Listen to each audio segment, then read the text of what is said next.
तो हाँ जी, student board ने जारी कर दिया है कक्षा 12 इतिहास का मॉडल पेपर। जितने भी स्टूडेंट इस बार 2025 बोर्ड एग्जाम में इतिहास का पेपर देने वाले हैं, आज के इस वीडियो को लास्ट तक जरूर देखिएगा, क्योंकि यूपी बोर्ड के द्वारा जारी हुआ ये आज का पेपर हम आप सभी के लिए लेकर आए हैं, जो कि इसमें बताए गए एक एक इम्पॉर्टेंट क्वेश्चन आप लोगों को अभी से तैयार कर लेना है, क्योंकि भैया यूपी बोर्ड ने जारी किया है तो इसमें कुछ ना कुछ खास बात होगा। जो बोर्ड आपका पेपर कराता है वही बोर्ड ने ये पेपर को जारी किया है, तो इस पेपर को लास्ट तक जरूर देखिएगा, वीडियो को लास्ट तक देखिएगा। प्रतिदर्श प्रश्न पत्र 2024 और 25 के पैटर्न पर आधारित है, केवल प्रश्न पत्र है, क्लास 12 हिस्ट्री का पेपर है। समय 3 घंटा 15 मिनट दिया हुआ है, हर सब्जेक्ट के लिए यही समय निर्धारित है। नोट में यही है कि सभी प्रश्न अनिवार्य है, ठीक है। जितने भी स्टूडेंट 2025 में पेपर देंगे इतिहास का, वीडियो पूरा देखिएगा, काफ़ी इन्फॉर्मेटिव वीडियो होने वाला है। देखिए, इस प्रश्न पत्र में 5 खंड हैं। खंड का और खंड का में 10 बहुविकल्पीय प्रश्न है, यानी जो खंड का है इसमें 10 बहुविकल्पीय प्रश्न हैं। खंड खा में 5 अति लघु उत्तरीय प्रश्न हैं। खंड गा में 6 लघु उत्तरीय प्रश्न हैं और खंड घा में 3 विस्तृत उत्तरीय प्रश्न हैं, तथा खंड अड़ा में ऐतिहासिक तिथि व मानचित्र संबंधित प्रश्न पूछे जाएंगे। तो सभी प्रश्न के निर्धारित अंक उसके सामने होंगे। जैसे 1 नंबर का ये बहुविकल्पीय प्रश्न है तो दिया हुआ है सामने, ठीक है। तो सबसे पहले हम खंड का के प्रश्नों को देखते हैं, जो कि बहुविकल्पीय प्रश्न है। टोटल कितने 10 क्वेश्चन पूछे गए हैं, तो चलिए सॉल्व करते हैं और आप लोग भी ये पेपर को सॉल्व कीजिएगा, ठीक है। इतिहास का पेपर है 2025 के न्यू पैटर्न पर आधारित। ऐसे ही आप लोगों के बोर्ड एग्जाम में क्वेश्चन आएंगे इतिहास का। सबसे पहला क्वेश्चन है कि निम्नलिखित में से कौन हड़प्पा सभ्यता की विशेषता नहीं थी। यानी आपके समक्ष में 3 ऑप्शन दिए हुए हैं, ठीक है। इन तीनों में से किसी एक को बताना है कि इनमें से क्या हड़प्पा सभ्यता की विशेषता नहीं थी। तो यहाँ पर देखिए, इस सभ्यता की भवन व सड़कों पक्की ईंटों से बनी होती थी, ठीक है। सड़कें एक दूसरे को संपूर्ण काटती थी। ये एक ग्रामीण सभ्यता, इसे कांस्य युगीन सभ्यता भी कहा जाता है। इनमें से गा वाला गलत है स्टूडेंट, यह एक ग्रामीण सभ्यता नहीं, नगरीय सभ्यता थी। क्या थी? नगरीय सभ्यता थी, हड़प्पा सभ्यता, ठीक है। तो पहले का आपका गा राइट आंसर हो जाएगा, जो कि हड़प्पा सभ्यता की विशेषता नहीं थी, ठीक है। अगला क्वेश्चन पूछा गया है दूसरा नंबर कि विजयनगर और बहमनी राज्य के बीच संघर्ष का क्या कारण था। बहुत ही इंपॉर्टेंट क्वेश्चन है, वेरी इंपॉर्टेंट क्वेश्चन कहना गलत नहीं स्टूडेंट। यूपी बोर्ड माध्यमिक शिक्षा परिषद बोर्ड के द्वारा ये जारी हुआ है आपका इतिहास का पेपर। एक एक अंक आपके लिए बहुत ही ज़्यादा इंपॉर्टेंट है। तो इसका जो राइट आंसर हो जाएगा वो आप लोगों का हो जाएगा खा नंबर, कृष्णा और तुंगभद्रा का 2 आब हो जाएगा राइट आंसर, जो कि दूसरे नंबर का खा विकल्प बिल्कुल सही है। अगला क्वेश्चन दिया हुआ 3 नंबर, चोल, चेर और पांडे जैसे राज्यों का उदय किस क्षेत्र में हुआ था। ये आप सभी को बताना है, 1 नंबर का क्वेश्चन है। इन चारों विकल्प के थ्रू बताइए इनमें से राइट आंसर क्या हो जाएगा। इनमें से जो सही विकल्प हो जाएगा वो आपका कलिंग हो जाएगा, बिल्कुल राइट आंसर, ठीक है। 10 आपके बहुविकल्पीय यानी ऑब्जेक्टिव क्वेश्चन पूछे जाते हैं और आपके हिस्ट्री से ही पूछे जाएंगे, बाहरी क्वेश्चन नहीं पूछे जाएंगे। 4 नंबर क्वेश्चन है, नल इरा दिव्य प्रबंधनम का संबंध निम्नलिखित में से किससे था, ठीक है। 1 अंक का ये क्वेश्चन है आपका। इन चारों विकल्प में बताना है शैव संतों का काव्य संकलन, अलवार संतों का काव्य संकलन, जैन संतों का काव्य संकलन, या इनमें से कोई नहीं, ठीक है। तो 4 नंबर का खा विकल्प राइट आंसर हो जाएगा। अलवार संतों का काव्य संकलन इनमें से सही विकल्प है, ठीक है। तो 4 नंबर क्वेश्चन भी कंप्लीट हो चुका है। अब चलिए देख लेते हैं अगला क्वेश्चन, ठीक है। सारे क्वेश्चंस को बताएंगे। 5 नंबर क्वेश्चन देखिए यहाँ पर कि निम्नलिखित को सुमेलित करते हुए सही विकल्प का चयन कीजिए। मिलना आपको एक ही नंबर है, लेकिन इसमें टाइम वेस्ट काफ़ी होगा आप लोगों को, तो समझना है। देखिए, हमें क्या बताना है, इसमें मिलाना है, यानी सही मिलाप करना है। जैसे देखिए, बाजरे के दाने, अब आपको राइट आंसर पता होगा तो आपको पता हो जाएगा। तो देखिए, बाजरे का दाना आपका किससे मिलता है, ये देखिए आपका गुजरात में हो जाएगा, ठीक है। बाजरे के दाने गुजरात। उसके बाद में देखिए, इनमें से देखिए जो राइट आंसर हो जाएगा, यानी 5वें का हो जाएगा, तो इसी को मिला देना। देखिए 5वें का यानी बा का 4 हो जाएगा, सा का आपका 1 हो जाएगा, ठीक है। बचता कौन सा है, ये वाला। अब इसको मिला यानी बाजरे के दाने गुजरात में आपका, ठीक है। मिट्टी से बने हुए हल का प्रारूप आपका बनावली में, जुते हुए खेत का साज कालीबंगन में, और नहरों का अवशेष सोत घई में। तो इनमें से सही विकल्प यानी आ वाला राइट आंसर, यानी सही मिलाप हमें करना था, ठीक है। जो मिलाप करेंगे उसका राइट आंसर यहाँ पर दिया होगा। ये इसमें टाइम काफ़ी वेस्ट होगा, बस आपको समझना रहेगा। आप समझ गए तो आपका टाइम कम लगेगा। अगला क्वेश्चन है 6 नंबर, यहाँ पर देखेंगे। अकबर के समय पोलाज भूमि की विशेषता क्या थी, ठीक है। तो वीडियो रोक कर भी आप लोग विकल्प को आराम से पढ़ सकते हैं, क्योंकि विकल्प आपके लिए समझना बहुत ही ज़्यादा जरूरी है, ठीक है। जब आप विकल्प को समझ लेंगे तो आपके लिए सारी चीज़ें बहुत ही ज़्यादा ईजी हो जाएंगी। तो 6 नंबर क्वेश्चन का सही विकल्प आपका गा वाला हो जाएगा। ऐसी भूमि जिसमें एक के बाद, ठीक है, जिसमें एक के बाद एक हर फसल की सालाना खेती होती रहती है, ये 6 नंबर का गा विकल्प बिल्कुल राइट आंसर है, ठीक है। अगला क्वेश्चन देख लेते हैं 7 नंबर। इस्तेमारी बंदोबस्त के अंतर्गत क्या आता है, ठीक है। 1 अंक का ये आप लोगों का क्वेश्चन है।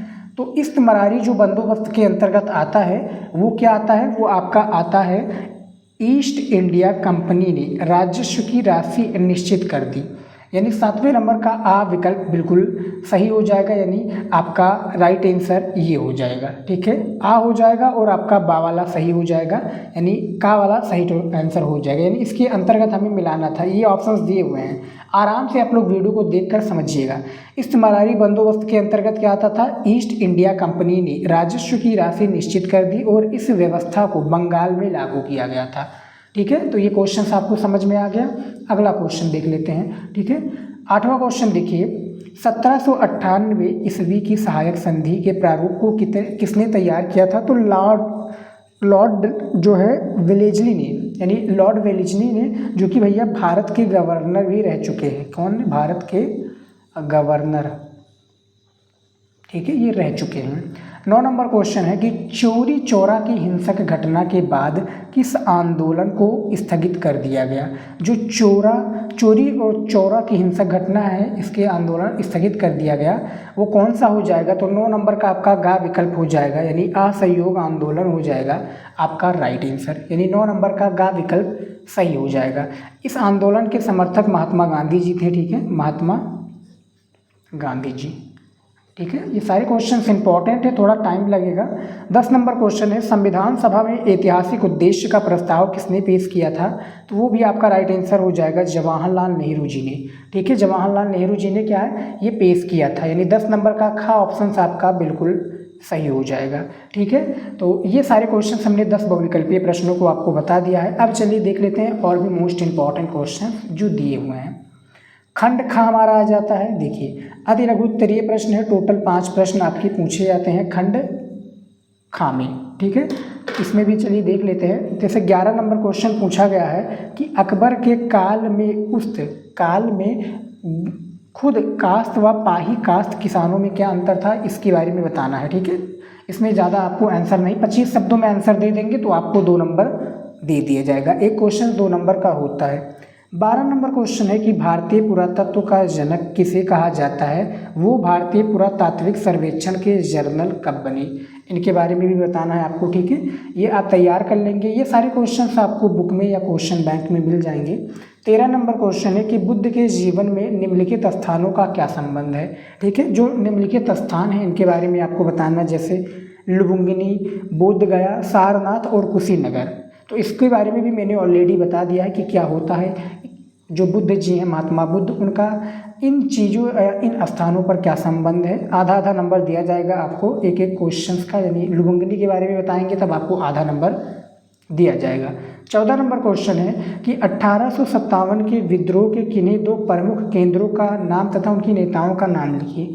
तो भैया दो केंद्रों का नाम, जैसे एक लखनऊ हो जाएगा, एक फतेहपुर रख लीजिए, ठीक है।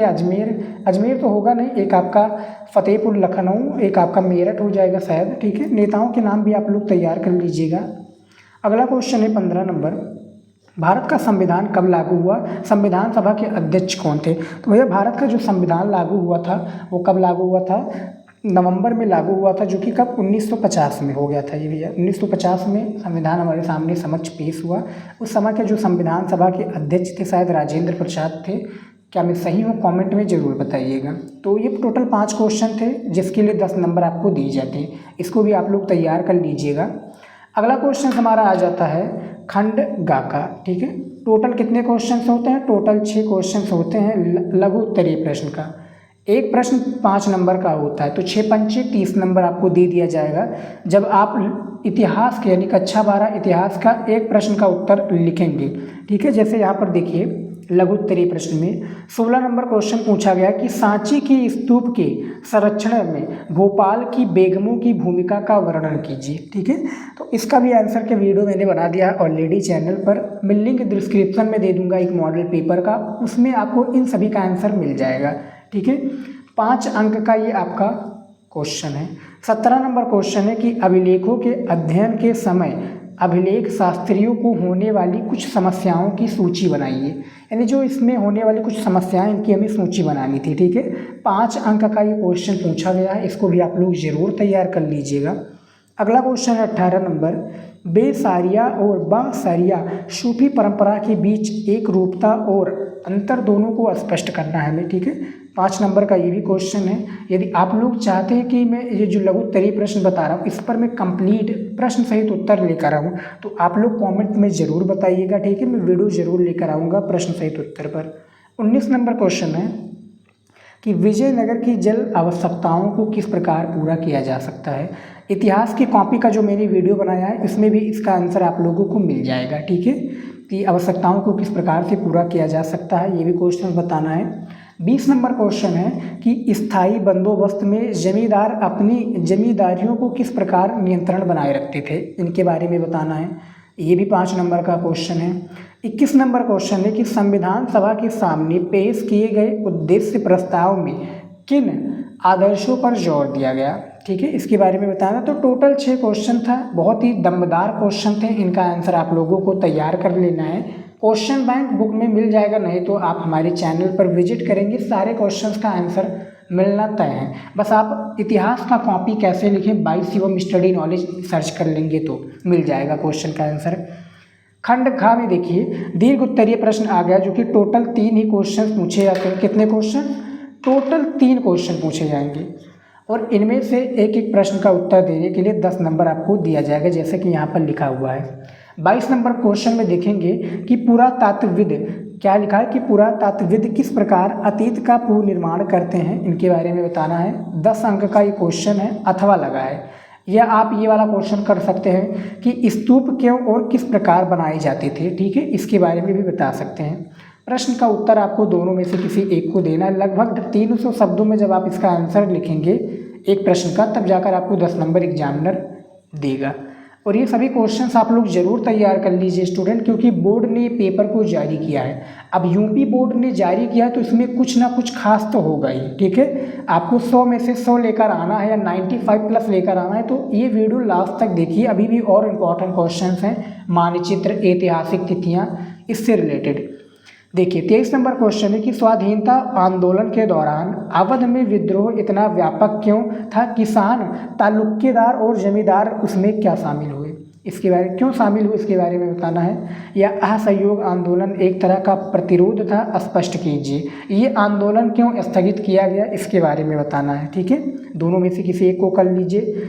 24 नंबर क्वेश्चन है कि सूफी मत के मुख्य धार्मिक विश्वासों और आचारों की व्याख्या कीजिए। ठीक है, इसके बारे में बताना है।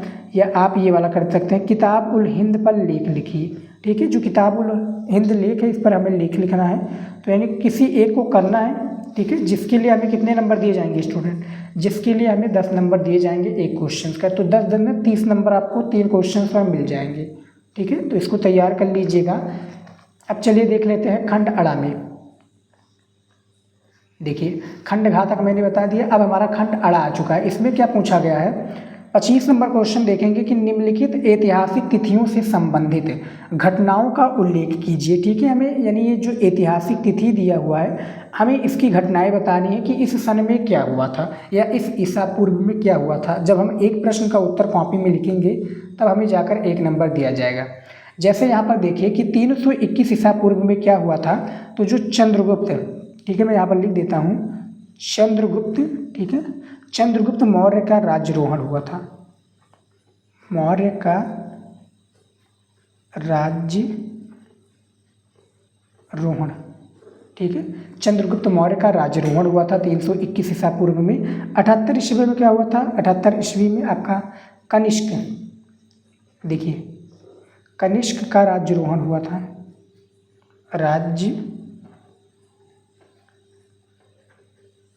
ठीक है, राज्यारोहण हो गया। उसके बाद में गा नंबर दिया है कि 712 ईसा पूर्व में क्या हुआ था?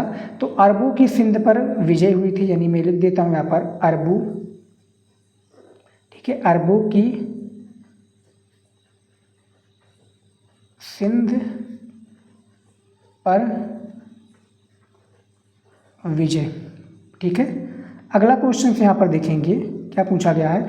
1206 ईस्वी में क्या हुआ था? तो कुतुबुद्दीन ने भारत गुलाब वंश की नींव डाली थी, ठीक है। जो कुतुबुद्दीन है भारत के जो गुलाब वंश इसमें नींव डाली थी। उसके बाद में 1347 में क्या हुआ था? जो बहमनी राज्य है, बहमनी, ठीक है, बहमनी राज्य की स्थापना हुई थी, राज्य की स्थापना।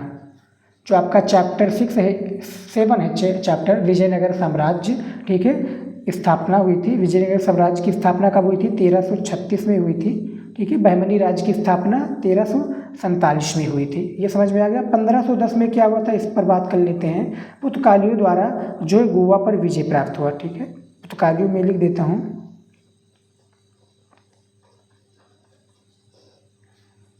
द्वारा गोवा पर विजय, ठीक है। पुर्तगालियों द्वारा गोवा पर ये विजय हुआ था। उसके बाद में अगला है 1526 में क्या हुआ था? पानीपत का प्रथम युद्ध हुआ था। 1986 में क्या हुआ था? हम्पी को यूनेस्को द्वारा विश्व में विजय बनाएगा, ये बताया गया है। 1856 में क्या हुआ था?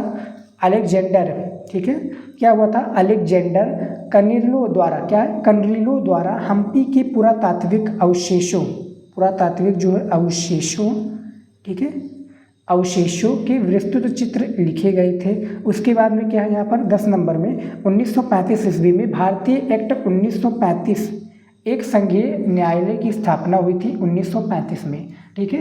तो ये 10 ऐतिहासिक तिथि के बारे में बताना था, जो कि मैंने ऑलरेडी आपको ये बता दिया। पूरा मैंने हमारी बातों को आप लोगों ने सुना होगा तो आपको इन क्वेश्चंस को आंसर आपको आता होगा, ठीक है। काफ़ी इंपॉर्टेंट मॉडल पेपर है और ये मॉडल पेपर सॉल्व कर लेंगे तो मेरी गारंटी स्टूडेंट आपका 60 से 70 नंबर कहीं पर नहीं गया है इतिहास में, ठीक है।